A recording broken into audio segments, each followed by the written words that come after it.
This is the Average to Savage podcast with Paul Guarino. Everyone and anyone, athletes, celebs, and much more. Today's episode is brought to you by BUSR.com. You know, everyone always asks me where they should bet, and now I got a solution for them. BUSR.com/Paul. You deposit $100, they'll match your $100 in free bets, so you basically get $200. Go check it out, BUSR.com/Paul. What's up, everybody? I'm back for another episode of the Average Savage podcast. Today, our special guest is Freddie Stevenson. Freddie, how's it going? It's good. It's good. I just beat this rain over here in Florida. It's crazy right now, but I appreciate you having me on. Yeah, appreciate you coming on. Let's just go back in time and start out with your football career. Like, what was your first memory of playing football? I remember my first memory, or the one that's most prominent, is when I played flag. My parents got me in the flag early on, and I remember they had me at quarterback. I couldn't throw, but every play is a QB sneak. And I remember they started the touchdown rule on me, man. I had like 3 touchdowns, and we were playing a team, and the coaches ran over there to our coach, like, man, don't give him the ball no more. Don't give him the ball no more. If you give him the ball again, I'm gonna whoop you. Like he really punked our coaches. I'm like, man, there's no way they finna listen to these coaches. But really, the rest of the game, I'm handing the ball off, throwing the ball, and that's when it got hot. I was like, man, I may have a chance to be good in this. Yeah, that's crazy. So how old are you then? And was that like the moment that you knew you were like good already? I was 5. I was a flag, and I knew a little bit when I was younger because guys were. Every time we go to the park, all the guys are picking me on the team and stuff. But then it was like, man, this team really stopped me from doing this. I was from the inner city, and I remember my pops getting out of prison, and we moved to a middle class area, and we didn't really have the money to be able to afford playing in the league, but they paid for me to come play for the team. And I'm a kid from the inner city, and I'm around all these kids that are kind of like privileged and stuff. So it's like, man, give Freddie the ball and get out the way. Yeah. And so I'm on a team full of guys that if a fight broke out, they weren't finna help me. So I'm like, man, this is crazy. So to see the coach get punked, it was crazy to me. Yeah. Yeah, it's funny. Like every like athlete that I interview, I feel like there's like a moment, like you even like they know, like it's like it like kind of when you're young, like that young, that you're like better than the rest. Obviously, you're an elite athlete. So yeah, like during like high school and things like that, like what was your recruiting process like? Man, it was people think, because I came out of high school my senior year, one of the top 250 players in the country. Yeah. But people think I was just hot my whole entire career. I literally got all those offers in the span of a few months. My 11th grade year, nobody was offering me. And I remember breaking my leg, and the doctors were telling me that my career was over. Like I may never play again. I broke my fibula, broke my ankle, lost all the cartilage in my ankle, and broke a few bones in my foot. So a lot of teams were scared off by my injury. But I remember being bed-bound for like 4 months, and the team took a chance on me, UMass. And once they offered, everybody else came pouring in. So you fast forward, my highlight tape gets out, and it seems like every week I'm getting 2 or 3 offers, come back to school. You got Georgia, Florida, all these guys at the school fighting on me. It was crazy. Yeah, that's awesome. What was like your final 3? My final 3, I say FSU, Texas A&M, and I just say a final 2 because really I wasn't going to go to Florida State. I wanted to go to Texas A&M. They just moved to the SEC, and I knew I have an opportunity to go out there and make a splash. They needed some Florida talent to make a difference in that SEC, and they were a lot of guys that recruited me that were on me when I was a freshman, but they weren't really like on me hard. And I remember like my 9th grade year, I moved up. I was on JV, and I moved up to varsity for like 2 games. I made like 5 tackles in the game when they moved me into the game. 5 tackles and 5 plays. And the coach that was at Texas A&M was at USF that time. And he was like, man, we're coming back for this kid in 4 years. And it's crazy. He was at Texas A&M, and he was really like, he remembered me from that time, and they were hard on me. But I was gonna go to A&M. And my mom, I was underage. She wasn't going to sign the paperwork. So that's ultimately what led me to Florida State. I wasn't going to look at any school in Florida. Yeah, that's crazy. Yeah, and then like I read like some of your story and things like that. Like what helped you like push through like things like homelessness and poverty and things like that? I think the biggest thing was just watching how my mom handled everything, being homeless and bouncing around from place to place, not knowing what we would eat that night. But my mom, she never let us see her sweat. She always had a smile on her face. I mean, we did have a situation where we were at a McDonald's and we had to split a cheeseburger between five kids. And she broke down that day because we tried to share it with her and she sacrificed. Yeah. And she only had $1 to her name. But that was the first time we seen her break down. But ultimately just seeing everything that she fought through, I was like, man, I can't let moms down. And I remember making a promise to her that I was going to make it to the league, and just seeing her drive and the energy she always brought, even at the darkest times in our lives, she always stayed positive. So that's really what drove me. Yeah, for sure. And then you just going to FSU, what was your experience like there? And then like, how was it to be on the big stage? Man, it was crazy. Like, everybody wants to go to a prominent university like that, and you get delivered. It's crazy. And then the first year you come in, you win the national championship, Florida State, Tallahassee, you hear about the party life, but to go there, experience that, and then win a championship. In my high school days, we never made the playoffs. So it was huge. It was huge for me. Yeah, for sure. Yeah, and for those that don't know, you were the fullback on the team. So yeah, what was it like just to win a national championship? Obviously, it's super rare to win it, especially in football. It's really like when you hear people say that they have to pinch themselves, it hasn't hit them yet. Like, it's literally like, man, I didn't realize it what happened until we had the parade. Like, we're just like, man, it felt good in the moment. Yeah. It felt good in the moment. I'm not gonna lie, because we knew the whole world was against us. We're going against the SEC. But like a few days after, it's like, man, it doesn't feel real.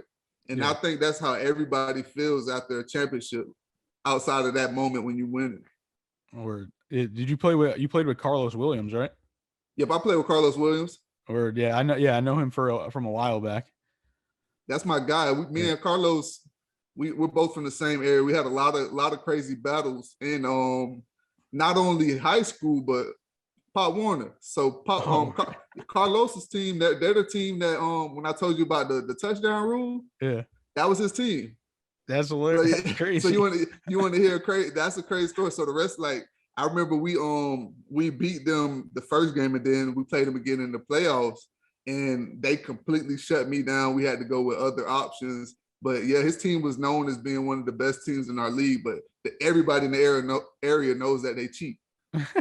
They cheat, and Carlos has one of them teams. It's in the area, like, they're in the area like crazy in the city, like a lot of crime and stuff. So it would be games like when our upper divisions, like our JV varsity teams in the Pop Warner League, they're getting in the brawls. The fans are coming into the stands. That's how the team Carlos played for, they got down. What about, what's that like to just like grow up with kids like that, and then you guys all are like, you're on the same teams and things like that? It was crazy, man. And we came in and he remembered all those battles, but it was always love. Like, when I met Carlos, everybody knew Carlos was going to be one of those guys to go to the league. I remember in high school, he was the guy everybody watched and had their eyes on all over the field. But when I went into Florida State, he took me under his wing. He showed me love. And guys like that, playing with guys you played against your whole life, it makes you feel like you're at home when you go to a university like that, where you don't truly know anybody. Yeah, definitely. I think it was 2015 your senior year. Yeah, 2016 it was. 2016. But in 2015, you Dalvin Cook broke the record for the single season. You were his fullback. Like, what that mean to you? Man, that's my guy. It felt good because when you being a part of something special, but being a part of something special with somebody that has Dalvin's character. A lot of people don't know this about Dalvin. He's a person, like, with everything that he does. You see a lot of star players, when they get hot, they're like, feed me. He wants to be fed. When he's hot, he wants the ball. But Dalvin's one of those unique players that he loves to see his teammates get opportunities as well. He's coming to the coach like, coach, get this guy involved, get this guy some opportunities. And I remember my senior year, I had like 4 or 5 touchdowns, and that's all because of Dalvin. He's like, coach, we got to get Freddie the ball more. He did that with so many players on the team. So that's why it felt so special, just being a part of it with somebody like that. Yeah, that's dope. Like, I think, like, a lot of like I'd say in the fan perspective, like people forget about like the O line, the fullback, and like the fullback is like a lost, like I say, art right now at this point. Like, what are your feelings on like the fullbacks like in NFL right now? It's tough because it's definitely phasing out. But then you Yeah, got guys like Kyle Juszczyk, yeah, that's doing big things, and yeah, he's playing the position, to be honest, how it hasn't been played in a while. Back in the day, you had those old school fullbacks just yeah, hit you in the mouth, but Juszczyk can do a lot. Line up at tight end, play in the eye, run the ball out the backfield. And the guy I think that's going to make a splash this year is actually a guy that played under me at Florida State. I believe was a freshman when I was coming in. Gabe Neighbors for the San Diego Chargers, and we seen it coming in. He's a guy that can do a lot of things: play wide out, play tight end, play H-back, fullback, can run the ball. So definitely be on the lookout for Gabe Neighbors. for sure, for sure. And then just going into your pro career, like after your career at FSU, like what were your thoughts like going into like the draft or like going pro and things like that? To be honest, I went into everything expecting to be there. Like a lot of people there shell shocked, like I'm actually living my dream. And sometimes, yeah, you have to pitch yourself, but man, I worked my whole entire life to get here, so I expected to be there, and that was my mindset going in. So it was just really going into the process, just staying level-headed, staying focused, and continuing to do whatever I did to get me to that point. Yeah, definitely. So I know you went undrafted, but then you got to sign with the Bears. So what was that like to sign with the Bears? I had mixed emotions. I was mad that I didn't get Yeah, drafted, but at the course. same time, I'm happy I'm in the league. And I had a Yeah, whole bunch of teams telling me they're going to take me anywhere from the 4th to the 6th round. So when my name wasn't called out, during the draft, I was pissed. But at the end, man, it all goes away when you hear that phone call. You're living your dream. So it's like, yeah, man, it is what it is. Let's get to work. yeah, definitely. And then you got to play in the AAF. What was your experience like there? It was cool, but I'm not gonna lie to you. We went into the AAF and we knew that league was gonna fold. Like it wasn't a if, it was a win. Yeah, And I remember going out there and I remember playing with Spurrier. And Spurrier, I'm a know he's a Gator, but Spurrier, I'm not gonna lie, that's one of the funniest coaches I ever been around. And he knows ball, but funny, like having fun while you working. That he cool. And I remember him talking with me. He's like, Freddie, you're a hell of a player, but it just sucks that we don't really use fullbacks anymore. And they ended up letting me go. And I remember like 3 weeks later, may have been 3 or 4 weeks later, they shut the league down. I'm like, man, yeah. that's crazy. I mean, it's crazy, yeah, because all these leagues are trying, and just nobody has been successful to make like another like league besides NFL, obviously.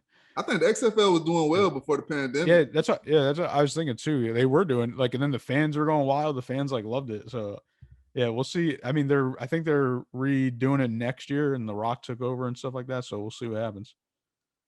And then just going back into like head coaches and things like that. You played under like Jimbo Fisher. What was that experience like? Man, Jimbo, he's a guy that if you play under Jimbo, you're gonna get to the league and feel like everything's easy because he prepares you for the league, and he's going to make sure you're prepared. You're going to go into the league like, dang, that's it. Like I went to the combine, the Senior Bowl, and then I went to the NFL. I'm like, man, I was shocked that the playbooks were that small compared to our college playbook. And it's all the same things that we were running. It's just different terminology. So he definitely prepares his guys for the league, and that's why you see a lot of those guys that he has they make the smooth transition once they get to the league. Yeah, definitely. And then now I know you're doing like motivational speaking. Like what led you to that? It happened by accident, to be honest. I was going through that phase in life where I was depressed, just trying to figure things out, and a mentor reached out to me to come speak at an all-star game, and it was a huge event. I was kind of scared to do it. I never did public speaking before, but he's a guy that I had a high level of respect for, so I did it. And I went out there nervous. Man, I almost turned around and gave him the money back. But I was like, man, I can't do this. But I was like, man, I gotta go forward. And I went out there, I was nervous, kind of rambling. It was my first time, but I just remember people running up to me and telling me how they love my story and I made an impact on them. And as I continued to do it for like a month or so, I just got in the groove and I was like, man, this is what I'm supposed to be doing. Like, I got a feeling from doing that I never got playing ball.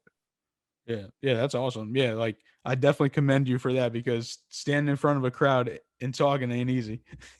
And this is the thing that I tricked myself into like, I don't know, getting comfortable every time I psych myself out. So I went out there and I was so nervous. And then I went out there and I remember the first thing I said was, I made a like joke and they started laughing. And then I told them, I'm like, man, this is my first time like doing this. So y'all bear with me. I'm nervous as hell right now. And I made a joke with it. Yeah. And then they started laughing. And I was like, man, these people paid money to come to this event. Like, I'm thinking this in my head while I'm talking. Yeah. They paid money to come see me speak. Like, they're not here to laugh. And that's a lot of people's thing. They think people are going to laugh at them, this, that, and the third. You kind of feel insecure, nervous that they're going to get laughed at. I'm like, man, these people, they on my side. So then I just went out there and I started being me. Yeah. That's like one key thing. You make fun of yourself, people like that. Yeah, they can't make fun of yourself. Hey, what you gonna say now? I don't know. Already said it. Exactly. Yeah. Then I know you have your back to school bash next week. And what is it? Why is it important for you to just like give back? Man, just my upbringing and the things that I had to overcome.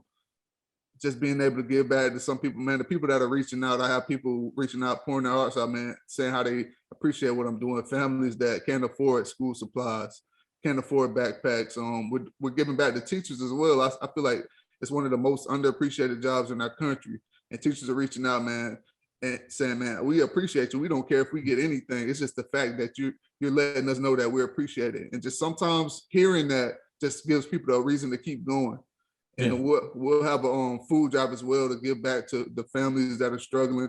Have a lot of different things out there. Kickball tournament. You have your bounce houses for the kids, face painting. And we got a guy out there that's going to do horse rides. He's a big guy in the community, have the horse ride. So we're going to make it a big event. That's awesome. Yeah. Like even when you said like the teachers, I think like people kind of forget about it. I'm sure like you've seen on your Facebook pages and you have friends that are teachers and things like that. And they're like posting stuff like I forgot what it's called, but it's like a GoFundMe for like teachers. And I'm just like, this is crazy that like the school districts can't like supply them with this stuff.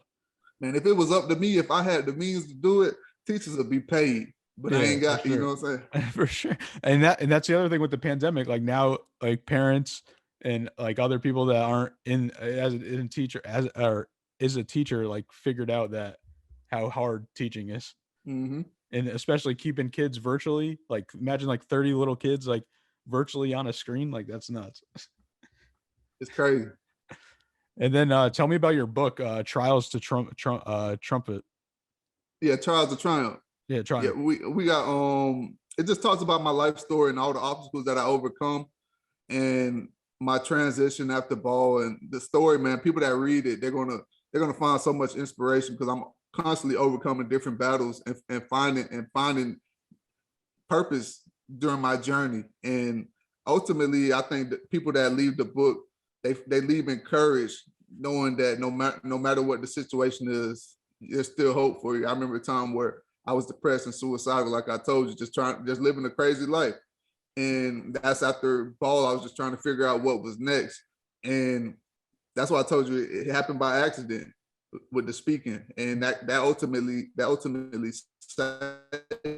saved me because I didn't know what was next. I probably wouldn't be here if it didn't happen. And I found my purpose and I just let everything in the past go. I was holding on to some hard feelings about not making it in the league. Felt like some people had screwed me over, this, that, and the third. And I just took everything for what it was. I have a guy that used to come speak to us at Florida State.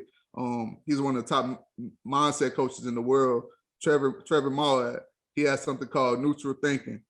What happened in the past is what it is, but keep everything neutral. What happens next is the most important. And that's how I live my life now. And it's helped me so much. For sure. And then what advice would you give to a younger kid, either like, trying to get like a D1 scholarship or like trying to go to the league? Yeah, I should just say stay the course and enjoy the process. Because, man, listen, to be honest with you, it's crazy that we were talking about my journey. Like, I had all these scholarship offers, but I wasn't thinking about offers until the end of my 11th grade year. I was just playing ball and having fun. Mm-hmm. You have so many people today, they get into we're in this area, everybody has offers in 7th to 8th grade. So if a guy doesn't have them, then like that, enjoy the game because when it's over, it's over. And I see all these kids, man, they're chasing offers and I love it. But never get away from what made you fall in love with this game in the first place. Yeah, definitely. Like, I mean, obviously with the social media age, I think like football, it's a little less, but like with the basketball kids, it's kind of like nuts with like their social media.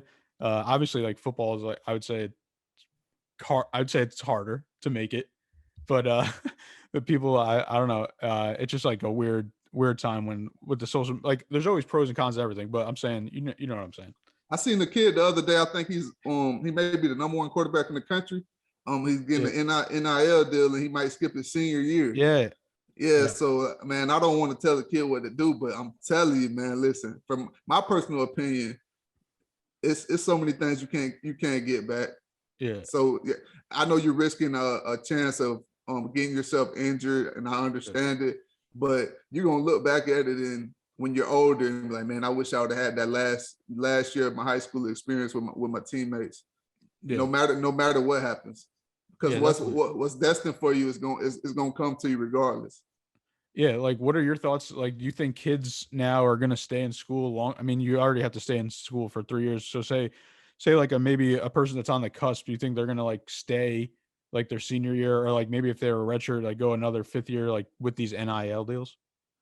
Yeah, man, shoot. If I would, you might, hey, while you talking, I might go enroll right now. But now it's love is giving these guys opportunity to make some money, and with this, you got TikTok now.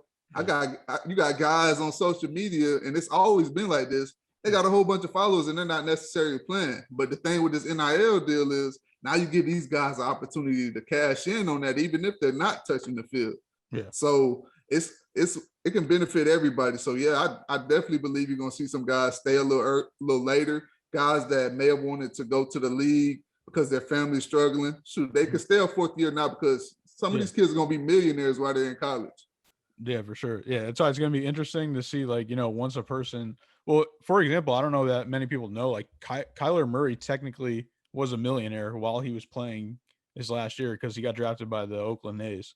And they gave him like some like $3 million signing bonus.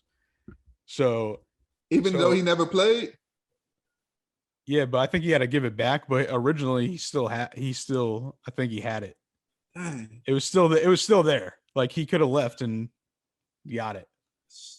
So that's why it's like kind of crazy. So, but like these kids are actually going to have the real money. So I guess we'll see what happens. But like you think like, so say like you were a fullback, like, and say your star quarterback's going to get like, just say like, I don't know, like hundreds of thousands of dollars. Like you think the teams are going to like lose like chemistry and like get jealous and things like that? No, I don't think it's going to happen because you already have that. You already have guys that, at the school is one guy getting all the girls and the other guys can't really get the love, and some guy with the IG followers, the other guy doesn't. So you already have it. Now you're just putting money on it. So at the end of the day, if a guy isn't doing his thing on the field and isn't making noise on the field, it is what it is. You can't be hating on somebody else because they are. So I think that's already happening in the game. If teams want to win, they're gonna find a way. Like you're not gonna see an issue with a team like Alabama and the teams that have a winning culture. For sure. All right, you ready for some fun questions? Yeah, I'm ready. All right, what's your favorite song right now? My favorite song right now, it's Rod Wave, Shock the World, man. It's a lot of people that doubted us, man. Then like talk, man. Listen, we got a flashback. I remember when I got cut by the Bears. Everybody, like, I promise you, everybody that's in my phone, they wouldn't have responded to me if I hit the lineup, asking for something, whatever the case may be. But if I go look through my phone right now, I got a whole bunch of unread messages. So shock the world. Continue to do that and continue to believe in your vision and walk in it. I like that. What do you like to do in your free time? Man, I'm a gamer. I like to read. You a gamer? Not really anymore. Like college was more. I like to read. I do a lot of different things. Working now. I'm big into yoga, but man, I love playing 2K. Man, I hope they get this next year right. And Madden, I know the past few years y'all been dropping the same game on us, so it's pressure on y'all, especially now because 2K is making the football game again. Yeah, that's why too. Like I played the new games obviously, but like I like the older ones when it was like, I guess like a little less realistic. Like the Madden used to be way more fun back in the day. Yeah, without a doubt. What about what's like your favorite food? Man, I eat everything, I'm a huge sweets guy, but my favorite food would have to be shrimp. Like anything with shrimp. Like I'm kind of like, you ever seen Forrest Gump? Yeah. Bubba gum, barbecue shrimp, coconut shrimp, whatever shrimp. That's what I want. I like that. What about last one? What is something people don't know about you? Well, probably seen a little bit in his interview. Like a lot of people, they see me, and I remember when I was at Florida State for about a 2-week period, people were scared of me to get intimidated because I'm a quiet guy. But then they meet me and they're like, "Man, you goofy as hell." I like to have fun. I like to have fun and just enjoy life. Like, and that's who I've always been. Like, life is already hard enough, man. You might as well have fun with it. Yeah, definitely. Well, I appreciate you coming on, and can you let the listeners know where they can follow you and get your book and all that good stuff? Yeah, without a doubt. Follow me on social media at StruggleMade105 on Instagram and Twitter. And my book is available on Amazon or wherever books are sold. This episode has been brought to you by BUSR.com. Go check it out to get your free $100 bet when you deposit $100 at BUSR.com/Paul.